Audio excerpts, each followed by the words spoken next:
Hello everyone, welcome back to another edition of the Wayne State Football Positional Previews. I'm Brady Beedon, joined by Marc Hull, who this time is going to be wearing the Special Teams Coordinator hat. Also, have the episode with linebackers, but this is focusing on specialists. So I'll start with this about specialists.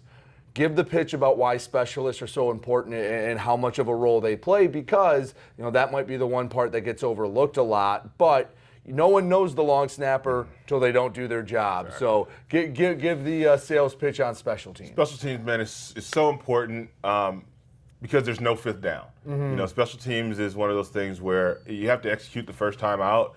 You get very few chances, and you have to execute all those chances.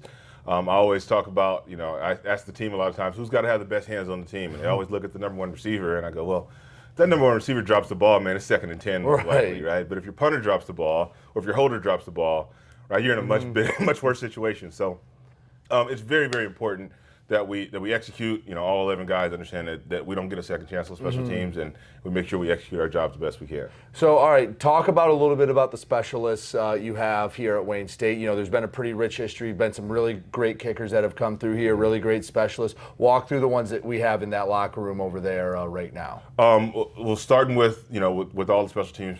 It starts with the long snapper. So we'll talk about Zayden. Best thing about Zayden, he's very consistent. He takes his job super serious, and he wants to be really good at what his job is. It's a thankless job at the long snapper, like you said. Nobody knows who he is until he doesn't do his job well. Until the snap goes 40 yards over his head, right? But we have a guy here that really takes it seriously. He takes a lot of pride in his job, and he's really consistent. So that's what you want. That's what you're looking for out of a long snapper. So yeah, the consistency, you almost don't want to notice him, right? Mm-hmm. Right. And then, all right, how about the guys that are going to be using their legs? Yeah. So if Griffin is our returner, is coming back, man. Really strong leg. He's coming off the injury, but he's doing really well. He's excited about coming back. He's starting to hit kickoffs and get back to his normal form. Again, super strong leg. A guy that can help the kickoff team by putting the ball in the end zone every once in a while when he wants to, and I'm looking forward to seeing what he can do coming back off of his injury for sure.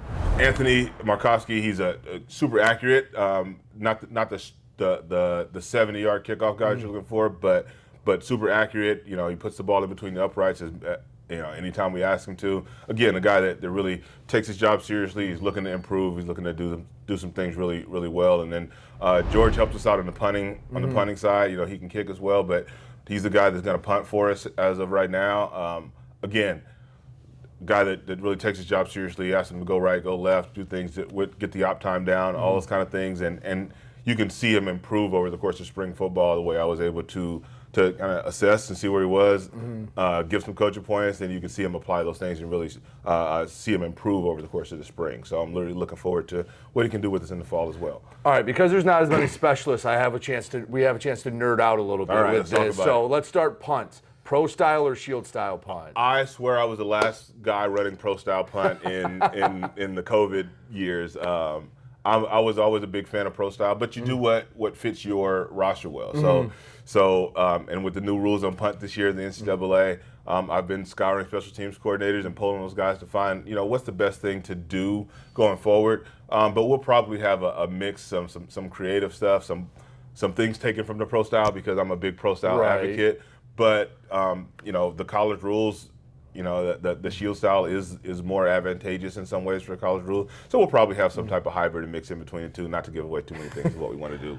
On the flip side, are you one of the special teams guys that say, go after the punt, put pressure on him, try to block as many as we can, or are you the set up the return type of guy? A little bit of both. I'm a big fan of kind of the pressure as the return, and those guys having to block for long. If those guys having to block, they're not tacklers until they're not protectors anymore. Right. So I like to do a lot of that, but there'll be a mix of it. I mean, if we have an opportunity for pressure, absolutely want to go after it. But if a team does some really things and protects well, we got some really good athletes that can get the ball in their hands and make something happen down the field too. So I feel like on kickoff now, with how kind of boxed in you are, you can't be as creative. Like, yeah, you can go 6x4. That's all you can do. Anything on kickoff, you like to really hang your hat on?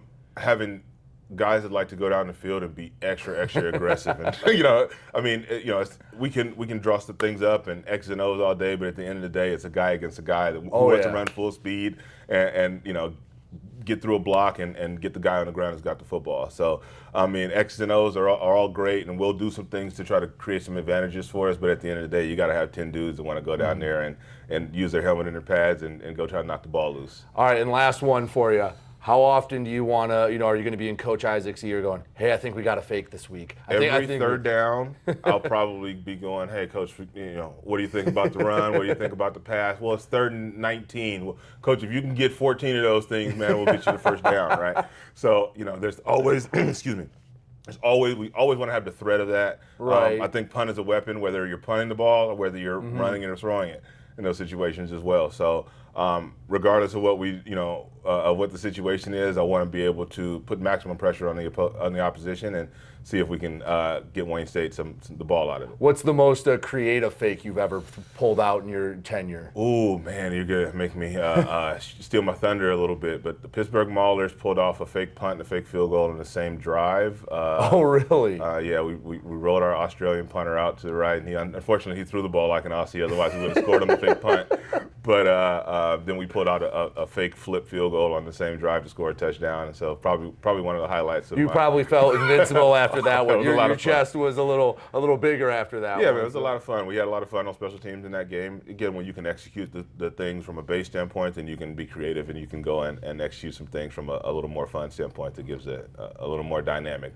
Well, I appreciate it, Coach. Marc Hull, linebacker, but this time special team coordinator. Thank you so much for joining us for another edition of the Wayne State Football Positional Previews.